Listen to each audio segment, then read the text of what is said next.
Everything you just mentioned now all plays affected, but it always starts off with the wind. So it's cooling the water down, then the wind plays shoot. All this winter, what sort of winds am I going to get excited about? First day on northeast. Don't go fishing. There you go, buddy. You're listening to The Deep Dive. I'm Vinesh Soogreem. Each week we explore the world of South African fishing together, sharing expert advice, different ways to cast and catch, and the latest buzz from the water. Let's get into it.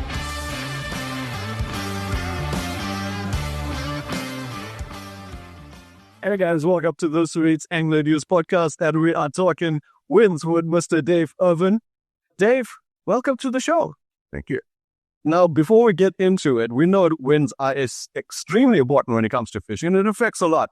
We know there's a lot of elements involved. Winds is one of the most important ones. And Dave, you had a conversation with me a while back where I was blown away, right? With what you told me. I don't know, there was so much that goes into it. I knew the basics, you knew the details, so that's why we got you on. Now, before we get on with the show, why don't you tell us a bit about yourself? Okay, well, I've been fishing most of my life. Now, at the moment, I'm doing a lot of bass fishing, but I rock and surf fished for 30-odd years. Where I fished league competitively. I fished in one of the top clubs in KwaZulu-Natal. I learned a huge amount from really top anglers. And I loved every minute of it. We virtually traveled the whole of KZN fishing all over the place, Transkei to Cozy to everywhere. So I enjoyed it. I learned a lot. That's the whole setup. Yeah. Okay, so how essential was winds in your fishing? I mean, was it the first thing you looked at? Was it one of the last things you looked at when you were planning a competition weekend? Right? Were you looking at the time of year, the tides, the barometric pressure?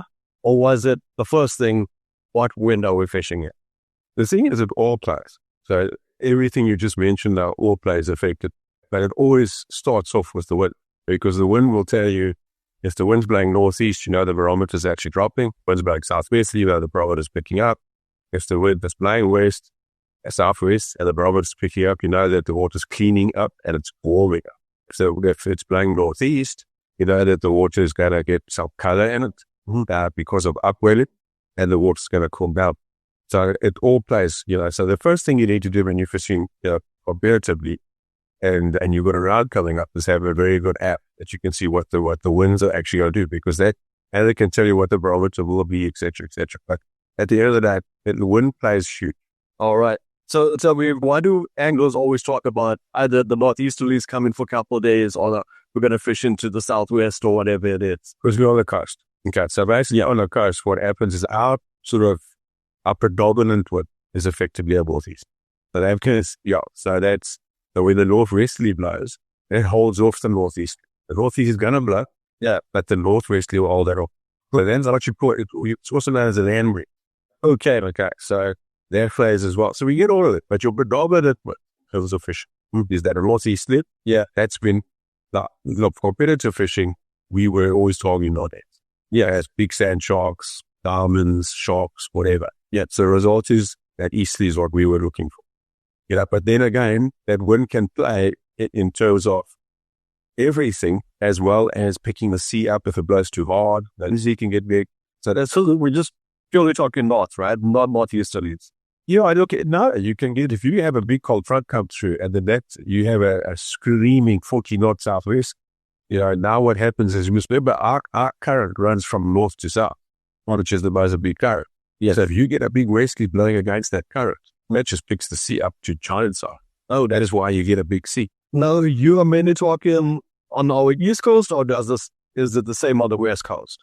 For example, if you're in Cape Town, the southeasterly there does exactly what our northeasterly does. Oh, that's what they call it. And down there, they call it the Cape Doctor or whatever they call it. Yeah. Okay. So that does the same thing, but it's because of, if you take the shape of the land. Yeah. So what a northeasterly is doing here, so when you go around there, that's now a southeasterly is doing the same thing. Okay. So let's go back to just focusing on the northeasterly. What is that going to do to our water? Is it going to make it cleaner, dirtier? Is it going to make it warmer, colder? Let's just own in on that northeasterlies and tell us all that we need to know about a northeasterly wind. Okay. Then let's say, for example, we've just come off, we had a west come through. It was a little little frontal system or whatever it was. It swung to the southeast and it's now starting to blow northeast. Okay, so that first day when it starts to blow, the first day on northeast, don't go fishing. Why? Okay, you're not going to catch anything. You're going to have to buzz it, put it that way. Because obviously you can get low pressure and high pressure that can change the north. Okay, but if you look at the north, 90% of the time, it'll go from a southwesterly to a south to a southeast and then swing to a northeast. So at that southeast, once it swings to northeast, that's the highest barometer that you're going to get. Yeah. Okay. And that's not when fish are eating. They prefer, so they'll actually start eating where the barometer bottoms out. Yeah. Okay. So that first day of an east, that east has got to blow to get the conditions that we need to catch fish. Right. So the first day needs that first day. So to go and fish on that first day, not going to be, it's like fish 30 miles will be fishing in that southeast. You're on it. Okay. I get you. Right. So your second day over northeast, now you start paying attention. You can go fish because so what you want is you actually, when it swings to northeast, you want it to blow hot. You want it to blow hot because is there hard, like, 20 knots, 25 knots, now 40 knots, that's my as a sea. Okay. So what you want to do is you want to have it at, say, 15 to 25.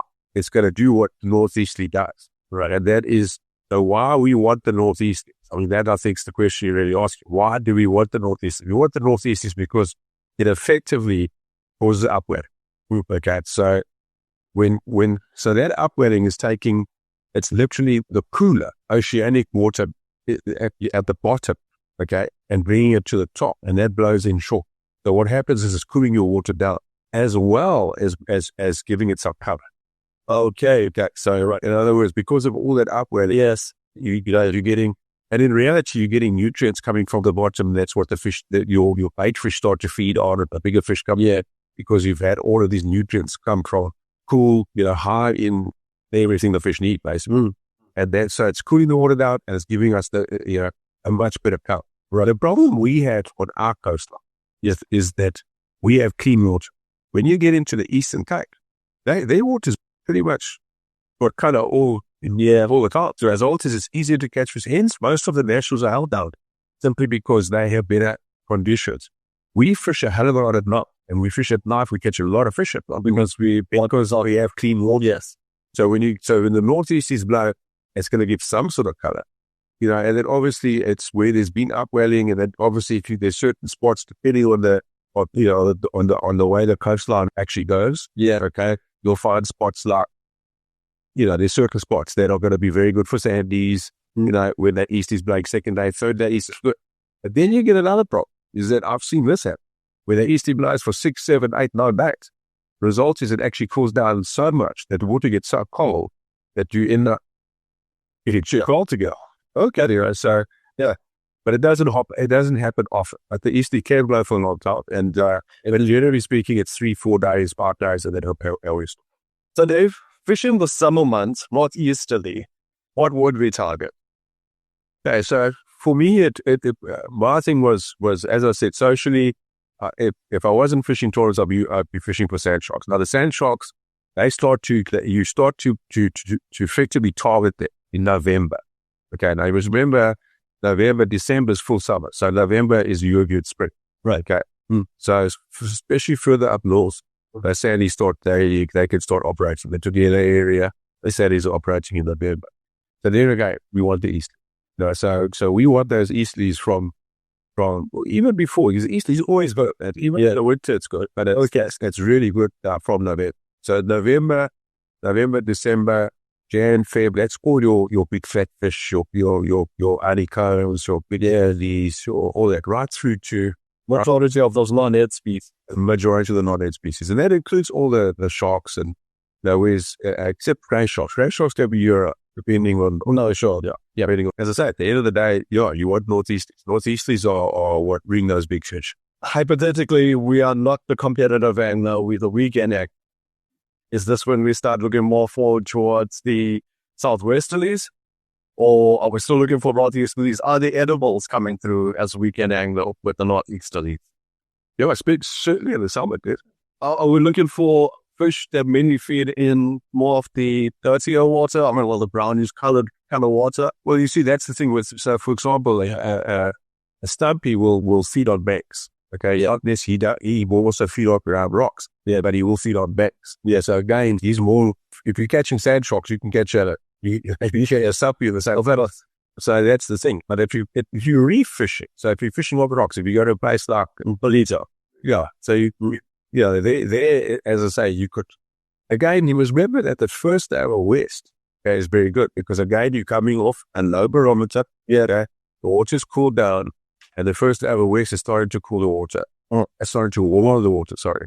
So when that water starts to warm up, you get to a lot of the animals that will start to feed.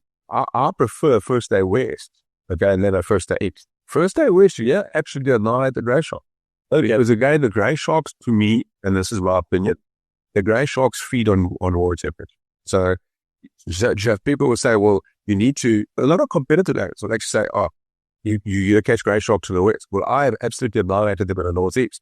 But it depends when that northeast brings that water temperature to that correct point, yeah, and they feed like it's out of control. Yeah, the same thing happens on the west. So when the west blows through and it warms the water to where those, and generally quite quickly. I've actually watched the west come, and I was testing for a tournament, and we weren't getting any bite. This was actually at Salt Rock Port. And I had a bait in, and I watched this west coming through. We knew it was coming. That's why we were testing just before it came through. And as it was coming, the wind literally hit us. Yeah, there were two of us fishing. We both went dark and crash. As soon as the wind came today, almost come with the west. I mean, it's just wild. Yeah, it happens like that. Not always, but that's what happens. So when that west blows, the first day of the west can be very productive, even for sandy. Because at the end of the day, it hasn't changed the conditions yet. Hasn't warmed the water up yet. Hasn't cleaned it up completely yet. Oh, that's the first day. By the second day, then your barometer is again, that's climbing. Let's round off the northeasterlies with the species we're going to get. We know what it does with the water. We know we had a lot of non-edible species. But on your edible side, apart from the stumpies, bonefish. Okay. You should be catching bonefish. Yeah. Even... Would you target anything on your rock species side, like your rocker, then those scratching species, bronze bream, that kind of thing? When we were fishing tournaments and we had to catch fish with rodders or whatever the one was doing. I know 10 times when the wind is terrible, it's normally west. So we caught many, many rock species on the northeast. Really, absolutely, yes. Okay, because those are, a lot of those fish, like your rock cod, they're residents. They're going to be on those reefs all the time. That's where they live. Yeah. So they're going to, if you throw in the right place, you go catch it. Where the wind's going to play more of a role is where it's a low or high barometer.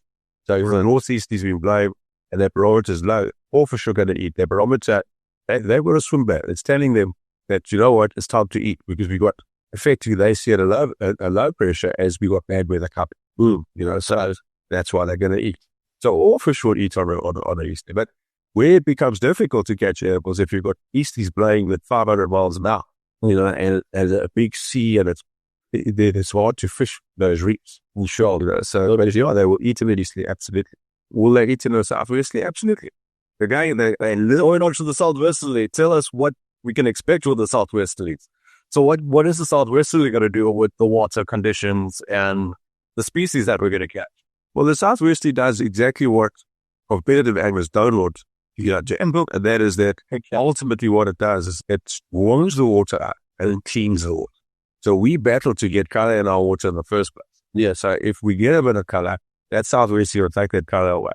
It's going to be, so what happens is, that days when your weekend angler, you wake up and say, oh, what a beautiful day.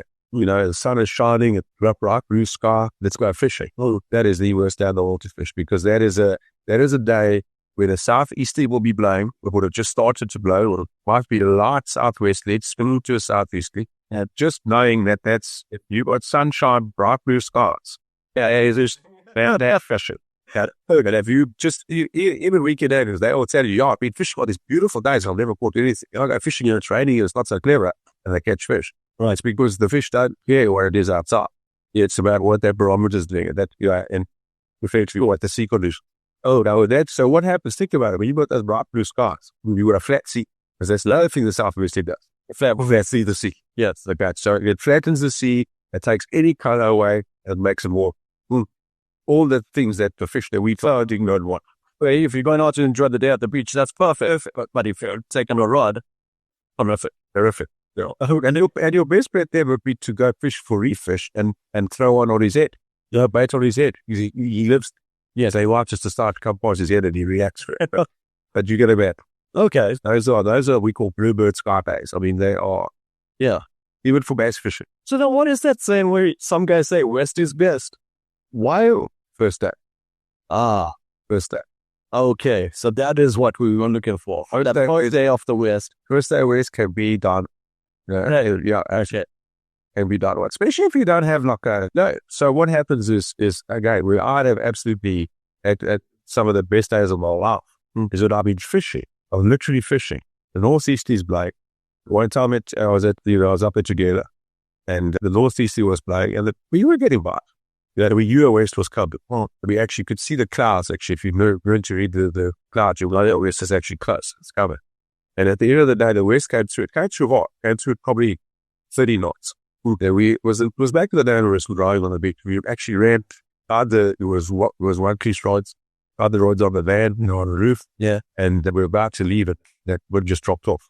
But it was still blowing southwest. The west had come through with a big hub, for 15, 20 minutes, half an hour maybe. Yeah. And then it backed off to like 10 knots. I thought, what the hell they had anyway? We went in through, 3 of us, all tight, all dry. Wow. So that is when the west it can go there and change the game for you. That whole morning, so that first 6 hours of that west, that's fish were out. Right. So the result is that first hour west is better than the first hour east. Well, that's perfect way to explain the northeasterly, the southwesterly. Would there be any other winds we would get excited about or pay so much attention to? If there's one wind that can change the game, okay, and that's that northwesterly. So it will a northwest and northwesterly. Northwesterly, which is also known as offshore, it's also known as a berg wind. Yeah. Okay, so in the winter, when you get a berg wind, which is an offshore northwest, what's going on there? How is that? It's caused by the water the water temperature versus the land temperature.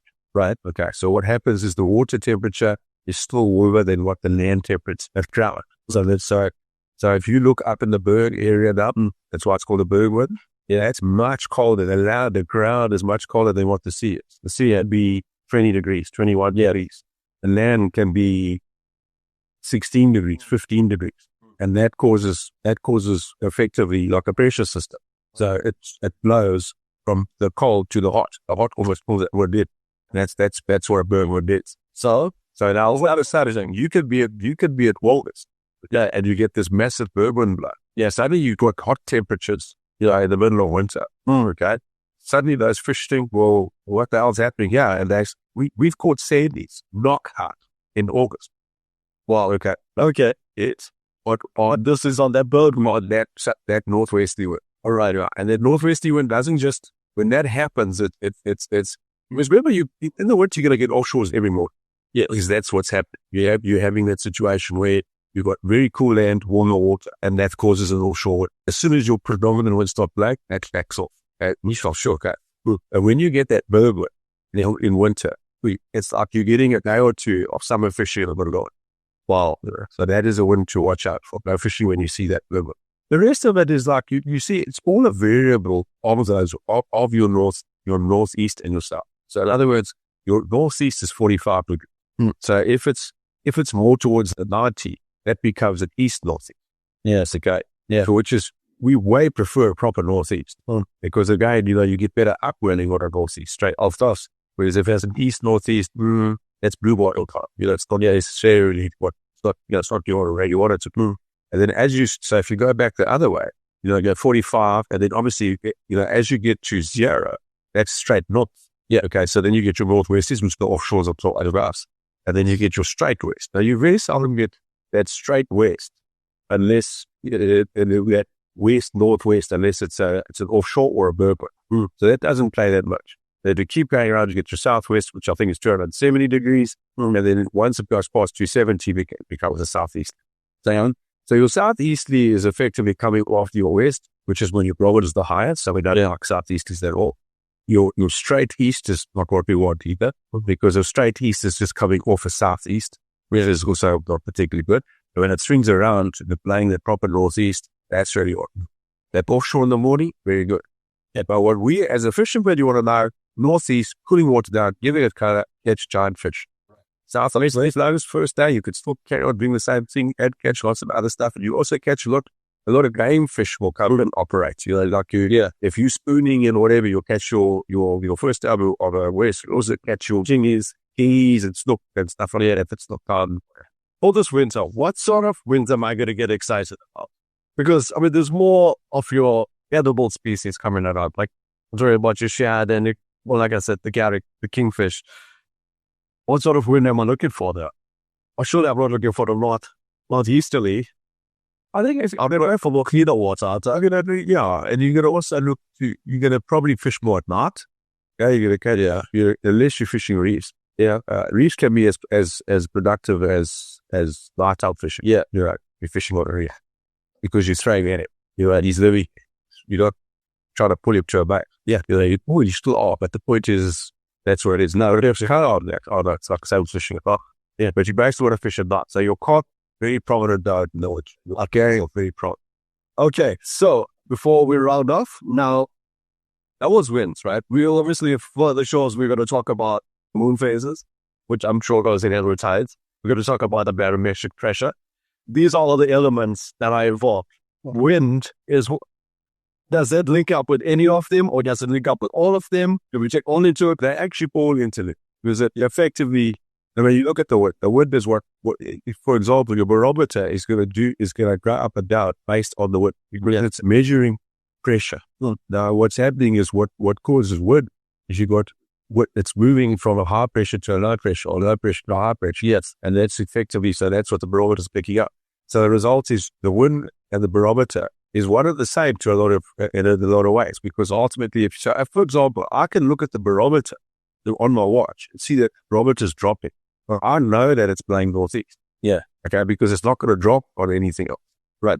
It'll drop on, when I say northeast, it will still be dropping on an east-northeast, or even a west-northwest. It'll still be coming down. But if you look at I see that it's blowing southwest, there's no way it's coming down, it's going up. Yes. Unless it's a real quick blow through and it's going to go back to the northeast. Yeah. So it's really interlinked. Okay. And your tides are obviously linked to the moon. Yes. Okay. But again, what happens is that gravitational pull can cause a lot of current. So if you've got wind added to that, again, it's interlinked. It's so interlinked. Oh, that's the beauty of what we're trying to put together over here. So this is the one where we talked about winds. Guys, next week, we're gonna move on to various topics. So this is why you want to stay tuned to this shows, is because, like Dave is saying, we are going to be talking about, this week is winds. We're going to get into the barometric pressure. Then we're going to get into the moon phases. Then we're going to get into the tides. So make sure to hit that like and subscribe button. Make sure to follow us on whatever platform you are looking at us on. And make sure to rate us. Let us know exactly what you think of the show, what you think of the podcast. And more so, comment. Let us know your opinions on what we have been speaking about. Dave, this was absolutely fantastic. I mean, half an hour just on winds. I don't think we've ever touched on this before. I mean, you and I had our personal conversations on these. But apart from that, thank you so much for joining us. That's it for this week on The Deep Dive. If you're after the latest catches and hotspots, don't miss the Angler News SA podcast. Until next time, let's fish for the future.